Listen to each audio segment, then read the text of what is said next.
আজ আমি নতুন একটি রেসিপি নিয়ে চলে এসেছি। আজকে আমি তোমাদেরকে বানিয়ে দেখাবো প্যানকেক। এটা বাচ্চাদের স্কুলে টিফিনে খুব তাড়াতাড়ি ঝটপট বানিয়ে দিতে পারো। আর এই প্যানকেক বানাতে খুব সহজ আর খেতে কিন্তু দারুণ মজার। এই প্যানকেক ছোট বড় সবাই খেতে খুবই পছন্দ করবে। আজ আমি তোমাদেরকে খুব সহজে প্যানকেক বানিয়ে দেখাবো। আসসালামু আলাইকুম বন্ধুরা, নতুন একটি পর্ব দেখার জন্য সকলকে স্বাগতম। তার আগে তোমাদেরকে একটা কথা বলে রাখি, তোমরা যদি আমার চ্যানেলে নতুন হয়ে থাকো তাহলে আমার চ্যানেলটিতে একটা সাবস্ক্রাইব করে আমার পাশে থাকার অনুরোধ রইল।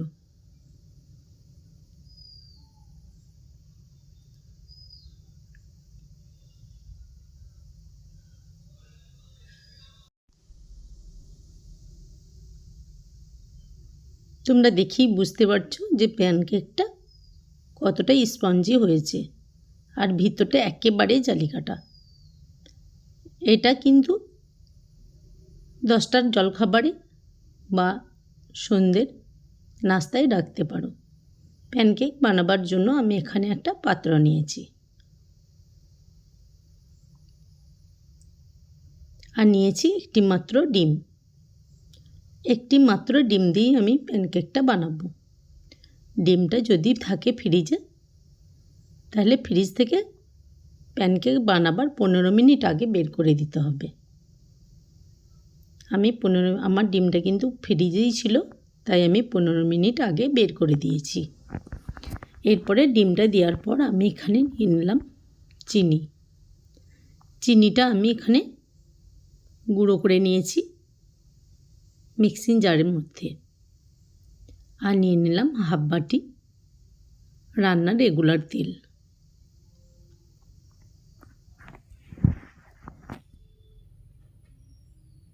আর চিনিটাকে কিন্তু গোটা দেওয়া চলবে না, অতি অবশ্যই গুঁড়ো করে নিতে হবে। এরপরে একটা হুইসের সাহায্যে তেল, চিনি আর ডিমটা একটু ভালো করে ফেটে নিতে হবে।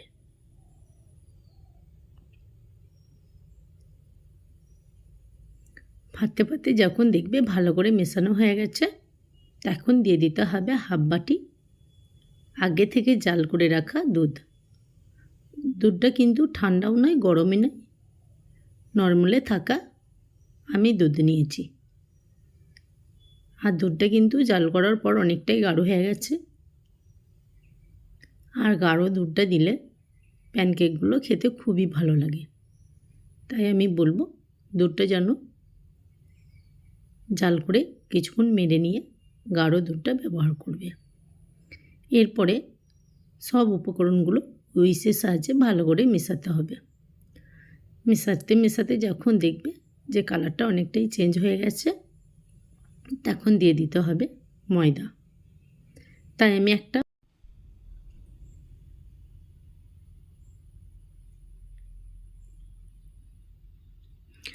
আমি এখানে একটা ছাঁকনি নিয়েছি। ছাঁকনির মধ্যে আমি দিয়ে দিলাম ছোট বাটির 1 বাটি ময়দা। যে বাটির মাপে আমি নিয়েছিলাম চিনিটা, ওই বাটির মাপ করেই 1 বাটি ময়দা নিতে হবে। আর দিয়ে দিচ্ছি 1 চামচের মতো কোকো পাউডার। কোকো পাউডার না দিয়েও তোমরা বানাতে পারো। আর নিয়েছি আমি 1 চামচ বেকিং পাউডার। আর দিয়ে দিয়েছি আমি 1 চিমটির মতো লবণ। দিয়ে সব শুকনো উপকরণগুলো ভালো করে চেলে নিতে হবে।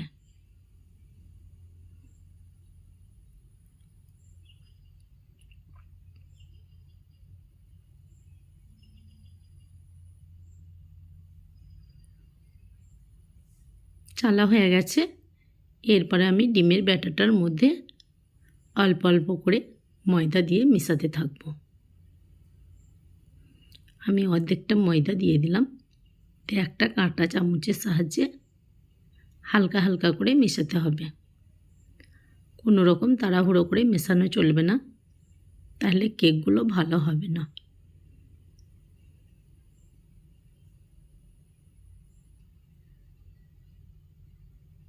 অর্ধেকটা মিশিয়ে নেওয়ার পর আমি আরও অর্ধেকটা ময়দা দিয়ে দিয়েছি, দিয়ে মিশিয়ে নিলাম।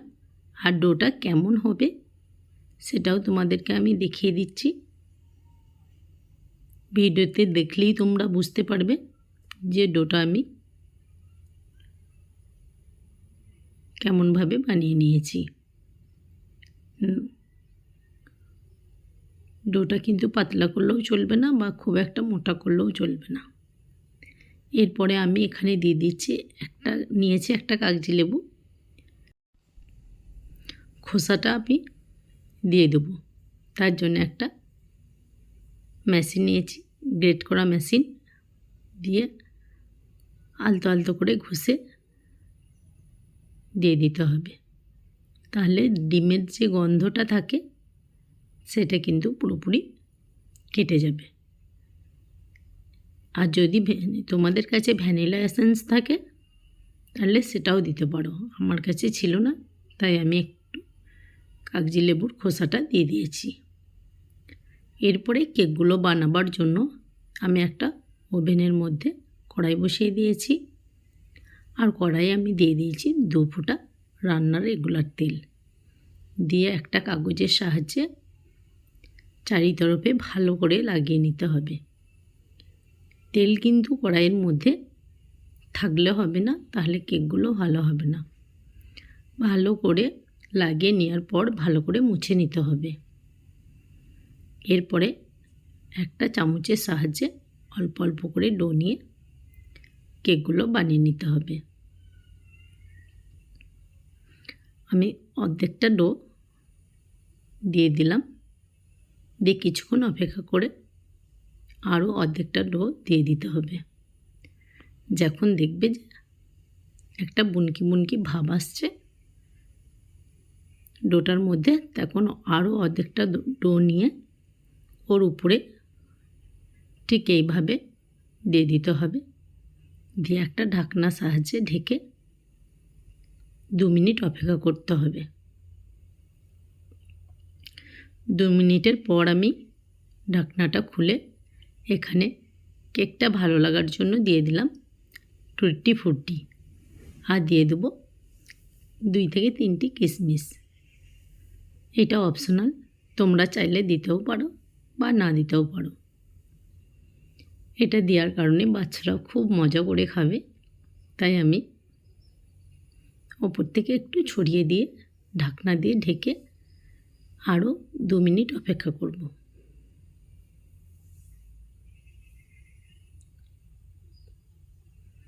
ঢাকনা সরিয়ে এরপরে উল্টিয়ে দিতে হবে।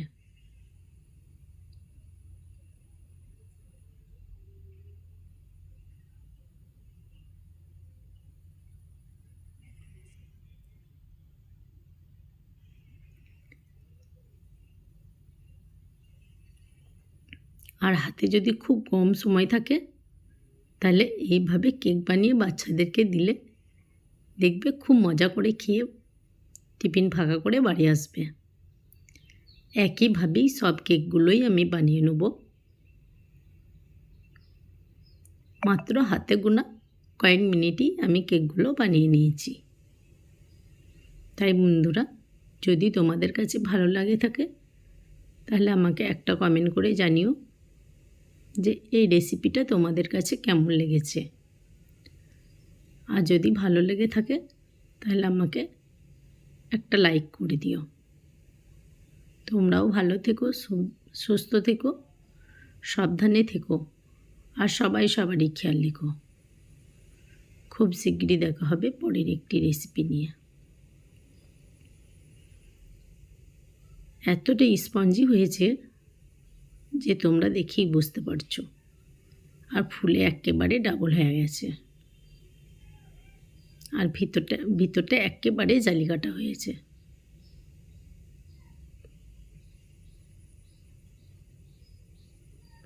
এটা অফিসে টিফিনে বা 10টার জলখাবারে হালকা খিদের জন্য বানিয়ে নিতে পারো। খুব ঝটপট হয়ে যাবে কোনো রকম ঝামেলা ছাড়াই, আর খেতে কিন্তু দারুণ মজার।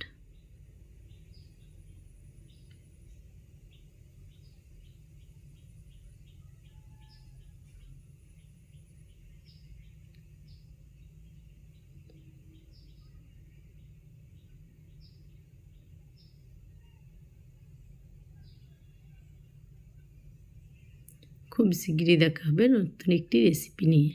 আসসালামু আলাইকুম বন্ধুরা।